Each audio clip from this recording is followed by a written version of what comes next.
पर लंबे समय तक डटे रखने की अस्त्र वस्त्र शस्त्र की तैयारी बहुत ही सूझबूझ के साथ की गई थी। कई महीनों तक आमने सामने डटे रहने और कई उच्च स्तरीय वार्ताओं के बाद चीनी सेना को पीछे हटना पड़ा।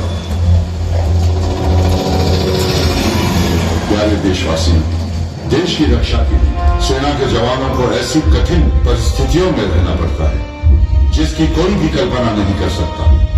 बर्फीले इलाकों में सड़कें 6 महीने बंद रहती है। ऐसे में छोटी छोटी वस्तु की आपूर्ति हवाई मार्ग से बड़ी मुश्किल से पहुंचाई जाती है। नेटवर्क और इंटरनेट की समस्या से संपर्क संचार के रास्ते भी बंद हो जाते हैं। इसके बावजूद भी हमारे जाबाजों को हमेशा अलर्ट रहना पड़ता है और ट्रेनिंग तथा कड़े अभ्यास से जुड़ी दिनचर्या को भी जारी रखना पड़ता है। दिन में mountaineering, ice craft rolling, snow craft rolling, para jumping और स्कीइंग जैसे अभ्यास शामिल। ऐसी ऊंचाइयों पर लैंडस्लाइड्स और अवलांच का खतरा रहता है। फिर भी हमारे जवान अपनी जान की परवाह किए बिना लोगों की रक्षा करते हैं। कई वीरों ने इन दुर्गम चौकियों पर मौसम की परवाह किए बिना अपने प्राणों की आहुति दी। परमवीर चक्र भारत का सर्वोच्च शौर्य सैन्य अलंकरण है।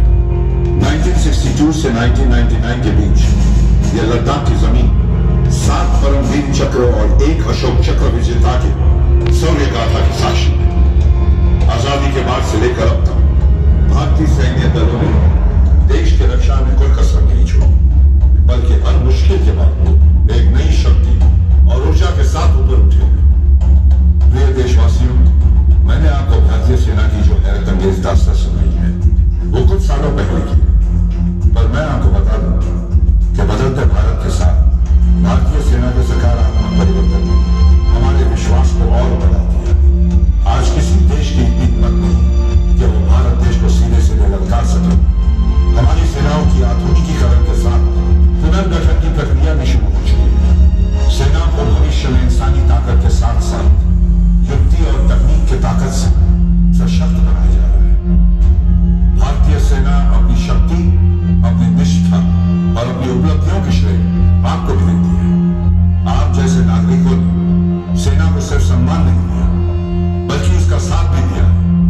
जब जब जरूरत पड़ी आप लोग सेना की मदद के लिए दौड़े चले आए। इसमें कोई संदेह नहीं कि भारत मजबूत हाथों में अब और ज्यादा सुरक्षित है। अब कोई भी यहाँ की विशाल संस्कृति, ऐतिहासिक विरासतों और सीमाओं से छेड़खानी नहीं कर सकता, यकीनन कभी नहीं। साथियों, याद रखें, जब आप घर पर चैन की नींद सो रहे होते हैं, तब किसी बर्फीली चोटी पर अंधेरी रात में एक सैनिक अपने घर से हजारों मीलों दूर पलक झपकाए हुए मुश्किल से डट कर खड़ा। आप सब यहाँ पर आए, हमारे वीरों को याद किए